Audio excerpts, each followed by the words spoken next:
Good night, everyone. Good night to everyone listening to me. Once again, we gather here to listen to our voices, to listen to the voice of God, to hear what God wants to communicate to I and you. And today we have the Acts of the Apostles, chapter 4, verses 32 to 37. And the message that we hear today is the message from the apostles. We hear that among them, there was none of them who was in want. This is because they shared everything that they had. None of them owned any possessions of as their own. Everyone was willing to share. And this is the spirit of living. If you want to be happy in your life, if you want to be contented in your life, if you want to see the beauty of life, if you want to sense and to feel the beauty of living a proper and magnificent life, you must share the little or the more that you have. The problem is, in a world today, we have maybe a few persons or a group of persons that have so many possessions.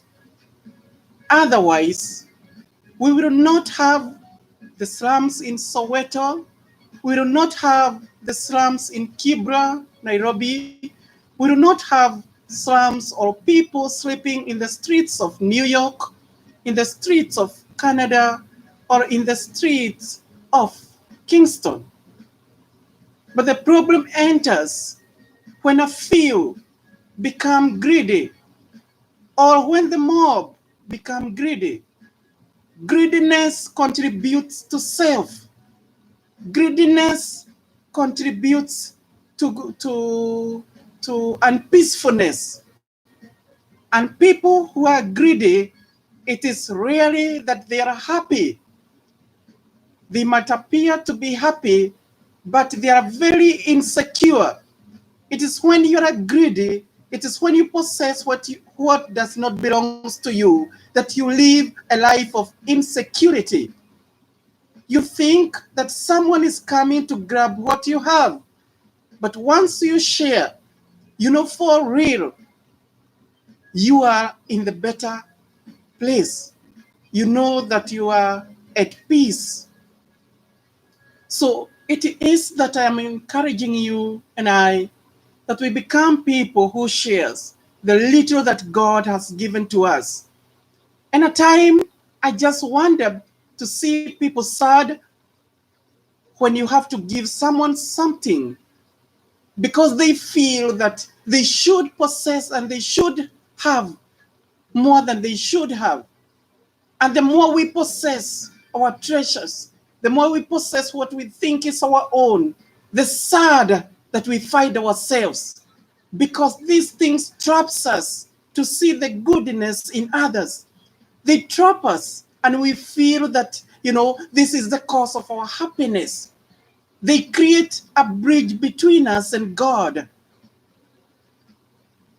It is so important that we do an account of what we have each and every day.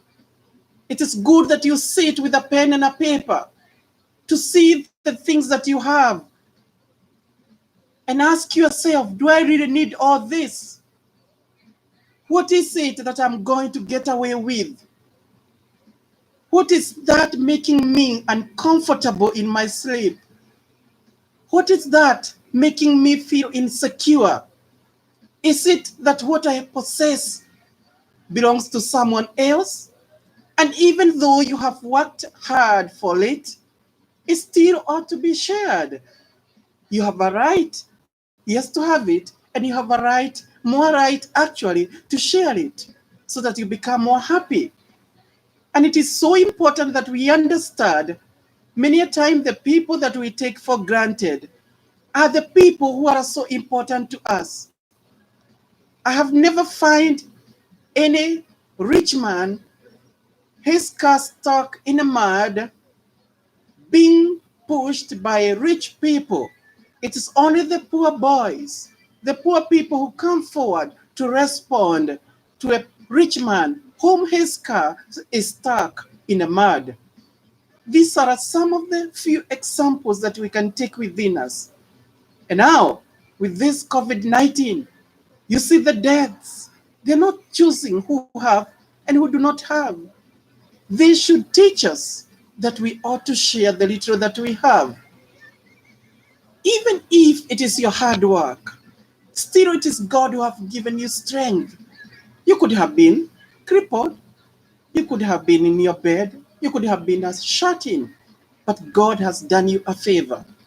Share. It brings blessedness. Share. You will be happy. Share. You'll be richer than you could ever expect. Your cup will be flowing over with more and more. So it is my prayer for you and me that we learn to share the little that God has given us, to share our energies by taking care of each other. This is the brotherhood of Christ, the brotherhood that God wants us to share with each other. Keep happy, keep sharing, and you will win a crown of life. You will create peace around you. You will create peace in the society. You will create peace in the world. Amen.